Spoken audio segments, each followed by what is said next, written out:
Formula One should have been in Shanghai last weekend, with lights out for the 17th running of the Chinese Grand Prix.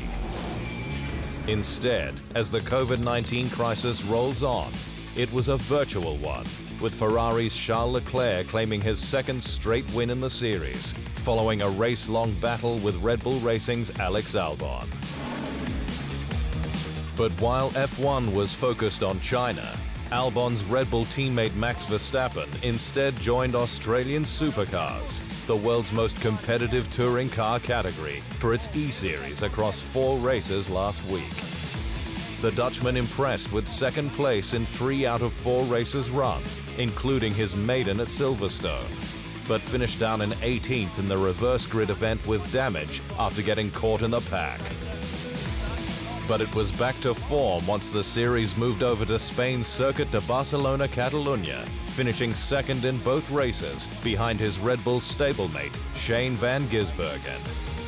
I think, it was a lot of fun. Very hectic as well, but some good results at the end. I didn't expect that. So 3 times P2, not bad. 2 times a 1-2 for Red Bull with Shane. So very happy about that. I think we worked really well together in that final race, especially with the strategy for him to pit a bit later and have better tires to the end. So it was really cool.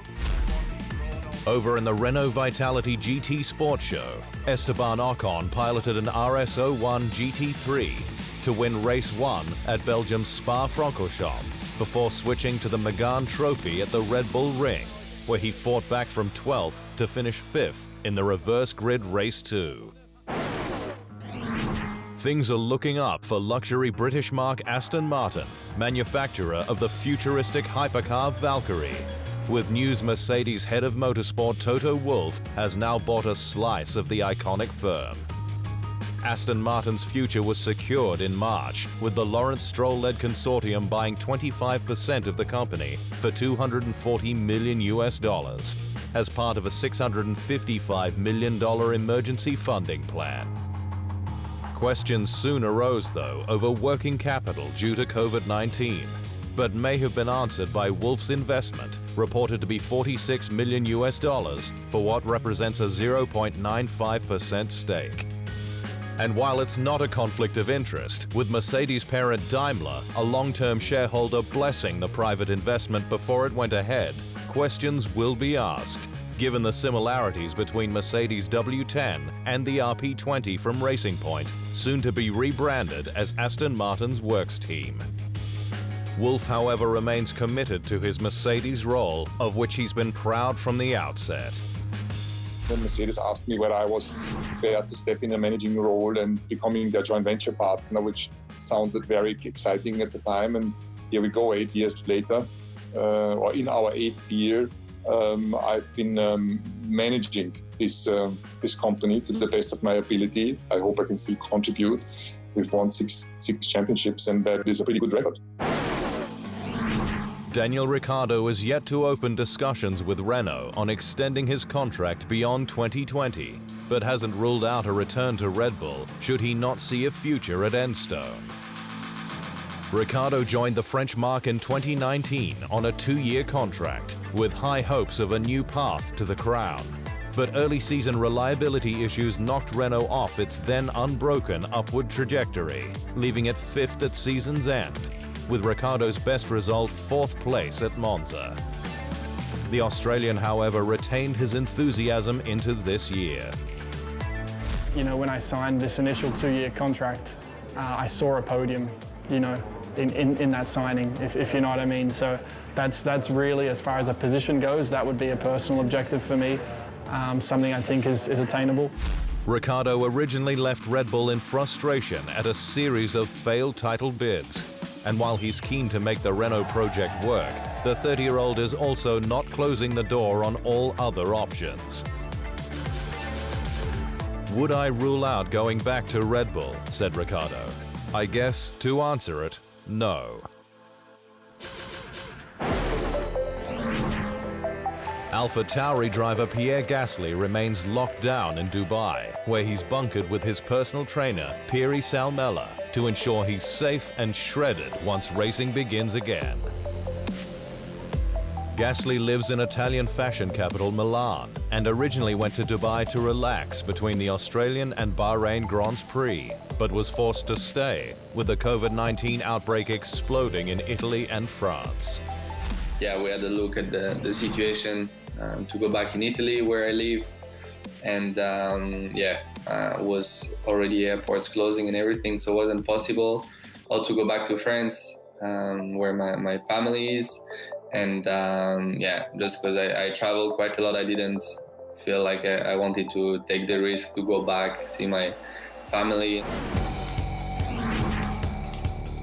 Embattled four-time F1 world champion Sebastian Vettel has backed the Scuderia's ability to again reach the top, stating its Italian team culture is misunderstood and not a hindrance.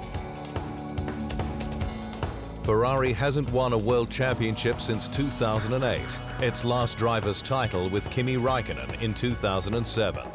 And it has struggled in F1's hybrid era to match a storming Mercedes over a season, with Ferrari compromising its efforts with mistakes under pressure. But while the team has been criticized for being too Italian, Vettel says it's also modern and forward-thinking. I think we have a lot of young, great talents in the team. Great people with great ideas, creative ideas. And that's why, in a way, it's a shame that we haven't, in terms of results, had that breakthrough yet, he said. Vettel, who is said to be close to re-signing with Ferrari beyond 2020, also dismissed his rivalry with teammate Charles Leclerc, and that once racing returns, he will be focused on the team's progress. F1, like the rest of the world, continues to assess the potential for a return to normal operation, but faces a difficult decision in its timing to ensure it's not exacerbating the COVID-19 crisis. As it stands, the calendar is down to 13 races, with France and Belgium set to be postponed, its governments extending bans on gatherings beyond their race dates. Austria is the next starting point,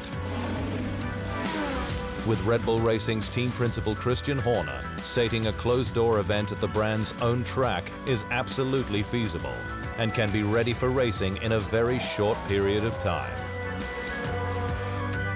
But McLaren team principal Andreas Seidel says the public's acceptance of events happening is a key factor in the sport's return. I think it's important that we only go back to go racing once we also have, let's say, certainty that when it comes down to protective equipment, to the number of, let's say, tests for people, that this is all in place and available to people that actually need it, and that we are not the ones burning these tests or this material just for going back racing. F1 is set to publish a revised calendar, though it's been confirmed that the sequence and dates are likely to be very different. It's speculated Austria could be an opener, followed by 2 races at Silverstone. But even that is a moving target, with the teams recognizing that F1 must take a back seat to the pandemic, even if the demand for live sport is high. F1 may be on hiatus for now, but the sport's British-based teams remain flat out producing ventilators and breathing aids in the fight against the COVID-19 pandemic, fulfilling more than 20,000 orders.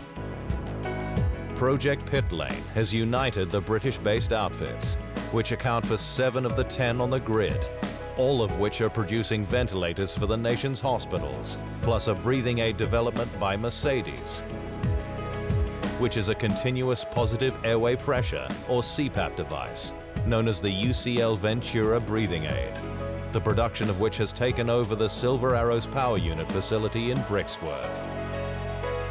At a time when there's no racing, the orders have not only demonstrated F1's ability to develop much-needed technology under pressure,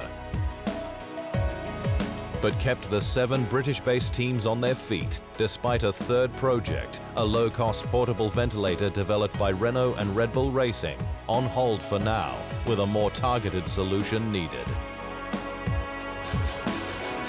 the 7 teams continue to focus their collective efforts on the 2 remaining work streams, while standing ready to respond to any further calls for help, said an F1 spokesman. Meanwhile, in Maranello, Ferrari is producing respirator valves and fittings for protective masks to support healthcare workers treating patients with COVID-19. The Italian brand is manufacturing hundreds of thermoplastic components to upgrade existing masks for use in hospitals.